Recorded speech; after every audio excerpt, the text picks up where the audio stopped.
এই মুহূর্তে মিরপুর শেরেবাংলা জাতীয় স্টেডিয়ামে আছেন reporter Tamim Hossain. Bangladesh Pakistan test series এবং সমসাময়িক ক্রিকেটের নানা বিষয় নিয়ে জানাতে, সবশেষ খবর জানাতে সরাসরি চলে যাচ্ছি তার কাছে।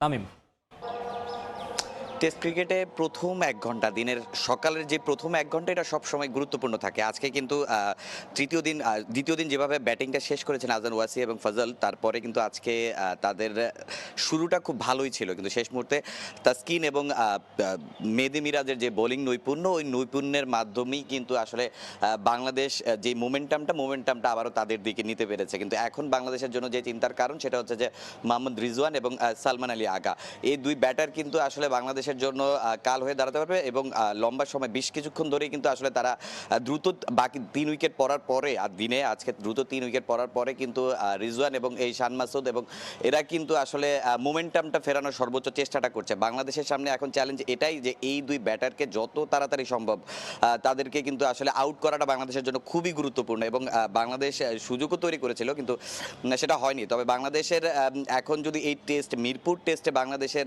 যদি এক ফলাফল বের করতে হয়, তাহলে কিন্তু বাংলাদেশকে আজকের দিনের মধ্যেই আর কি যত তাড়াতাড়ি সম্ভব এই পাকিস্তানকে গুটিয়ে ফেলতে হবে। এবং বাংলাদেশ আজকেই যদি ব্যাটিং করতে পারে, তাহলে কালকেই কিন্তু বাংলাদেশের হাতে একটা সময় থাকবে। আজকে এবং কালকে যদি বাংলাদেশ ব্যাটিং করার সুযোগ পায়, তাহলে কিন্তু এই মিরপুর টেস্ট থেকে একটা ফলাফল আসার সম্ভাবনা থাকবে।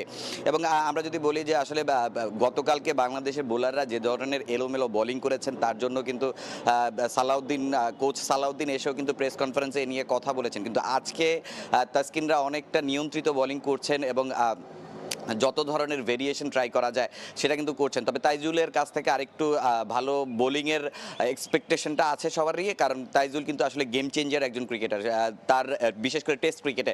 সো ওই টেস্ট ক্রিকেটের তাইজুলের কিন্তু আসলে আরেকটু দায়িত্ব নিয়ে বোলিং করতে হবে। এখন বাংলাদেশের বোলারদের সামনে আসলে চ্যালেঞ্জটা কত তাড়াতাড়ি আসলে পাকিস্তানকে অল আউট করতে পারে, এই সম্ভাবনাটা আছে। এবং এটা যদি আসলে টির আগে করতে পারে, সেটা বাংলাদেশের জন্য সুবিধাই হবে। কারণ পরে যদি আজকের বাকি যে শেষ সেশন এবং কালকে যদি অ্যাটলিস্ট 2টা সেশন বাংলাদেশ খেলতে পারে, তাহলে কিন্তু এই মিরপুর টেস্টে বাংলাদেশ একটা ভালো ফলাফল পেতে পারে। তো মিরপুর থেকে বাংলাদেশ এবং পাকিস্তানের প্রথম টেস্ট নিয়ে এই ছিল আমার কাছে সর্বশেষ তথ্য। তামিম হোসেন যুক্ত হয়েছিলেন মিরপুর শেরেবাংলা জাতীয় স্টেডিয়াম থেকে, জানাচ্ছিলেন বাংলাদেশ পাকিস্তান প্রথম টেস্টের খবর।